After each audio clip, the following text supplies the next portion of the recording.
pala pangalan niya, sir? Ferdinand de los Reyes. Yes. Tila pinipersonal, maging ang mga rally sa Bulacan, ng Maisog, rally ng Davao, rally ng kusaan saang rally ng ayun naman usapin ng pangkapayapaan. Hindi po yung traditional ralista na manggugulo o may mga molotov o may mga bandal-bandal. Wala naman pong ganun sa rally ng Duterte.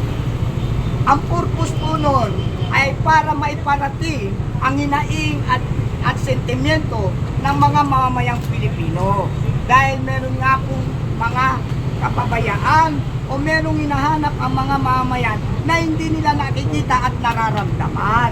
Kaya tungkol sa usapin na yan, huwag naman po tayong namimersunan at huwag naman po tayong parang secret martial. Huwag po, mali po yan. Dahil nung panahon na tayo magkakasama, lumalabang kami ng electoral fraud ng BP pa kayo 2016 nang dinaya tayo. Tayo ay humihingi rin ng mga permit. Pero malaya tayong nakakapag-rally sa Padre Paura in front of Supreme Court. Hindi tayo naharas, hindi tayo pinipigilan dahil yan po ay nasa batas. Nasa Constitution po natin ang People Assembly. Kaya dapat po, hayaan nyo po na marinig ninyo ang sentimento at pagkadismayado ng mga mamayang Pilipino. Pabor po dapat sa inyo yan dahil makikita ninyo kung ano ang mga lapses, kung ano ang mga pagkukulang. Yun po yun. Huwag pong ganun. Yes, tama ho kayo dahil sa ngayon nga po ay hinaharang yung mga ginagawa po na Maisog Rally. Talagang medyo ano ho yan.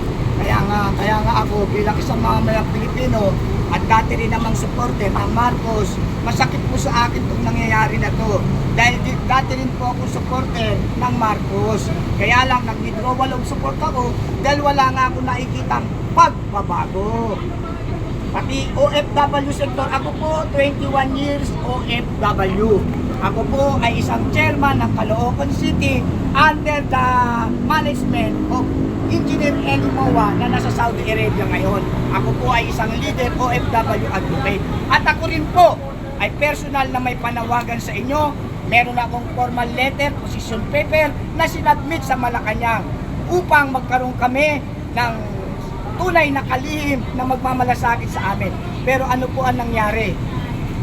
Ignore.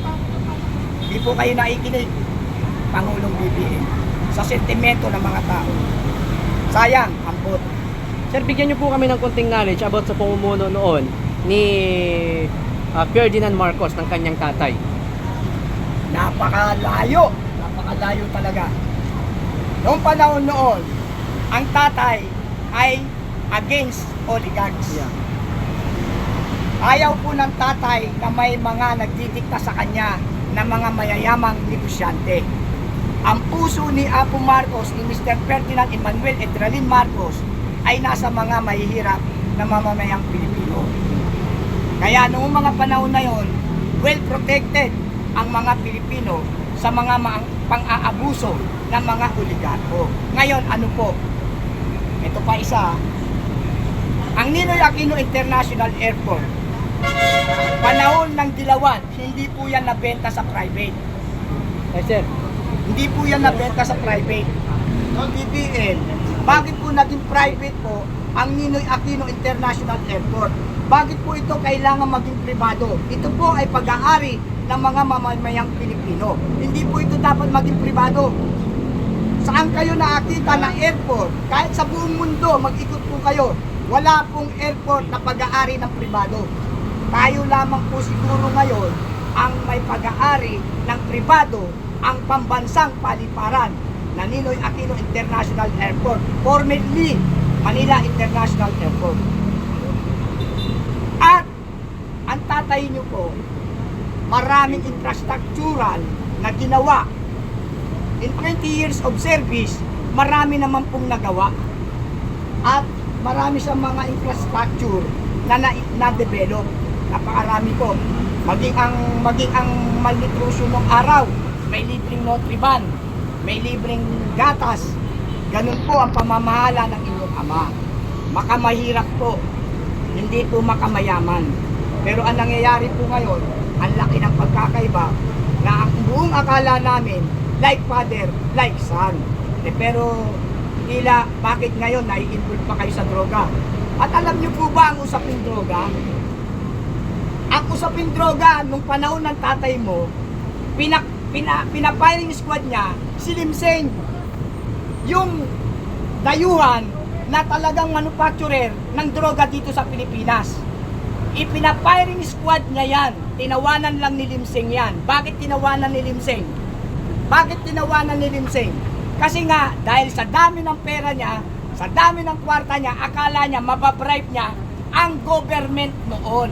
Ang mga PCINP nung araw, Metro-Om, mga CIS, mga maprinsipyo, may puso ang pagtatrabaho, hindi kayang suhulan ng kahit na sino. Kaya tinatawanan ng ni Limseng habang tinatalil siya at siya'y babarilin, nakatawa lang siya dahil in last 2 minutes, ini-expect niya, mababribe niya ang Marcos government. Yung tatay mo, hindi ngayon ha, yung Marcos government ni Apo.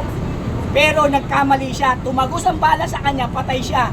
Ganyang katindi ang peace and order at ang pagpapairal ng batas ng tatay mo. You are weak. Kinatatakutan yan eh. Bakit kamo? Di ba yung mga traditional rallyista, sila baba, mga manggugulo, may mga molotov, may mga banner, may mga EPG na sinusunog. Hindi po kami ganon. Hindi po kami traditional rallyista. Kami po ay mga simpleng mamamayan, mga mamamayang Pilipino na nagpapahayag lamang ng sentimento at ng pagkadismayado sa nangyayari ngayon. At that is our right. Karapatan po namin yan. Huwag niyong pipigilan ang karapatan dahil yan ay against sa Bill of Rights Article 3. Bago tayo pumunta rito, ito aking paliwanag ano. Ito po ay hindi isang rally para gumawa ng kaguluhan. Yeah. Ito po ay isang public address. Correction please, this is not a rally. This is a people assembly to expose the real situation ng mga mamamayang Pilipino. Masyado na pong kapag-abag, masyado na political. Hindi na po naiintindihan at hindi na po nagagampanan ang mga mandato nila para paunlarin ang bansang Pilipinas at ang mga mamamayan nito. Masyadong political. Namumulitikal, lahat politikalan na. Oh. Si Ma'am Sara Pipis Duterte, sa totoo lang, hindi ito pinapayag sa mainstream media. Pero meron kaming vlogger, nalalaman niya, nakikita kung ano ang ginagawa ng ating BP. Nung ano lang, nasa Payatas kami, nasa Pasig kami, namimigay kami ng mga gift pack. Dahil nga sa sobrang init ng panahon, sa sobrang taas ng mga bilihin, namigay ang BP Sara Duterte ng mga gift pack para makabawas ng kapigatian at kalungkutan ng mga mamayang Pilipino. Pero hindi niya po yan ipinagyayabang sa media. Pinipigilan niya pa nga po kami na huwag nung ilalabas. Pero hindi mapipigilan ang katotohanan. Dahil ang katotohanan nga po ang magpapalaya sa atin. Yun po.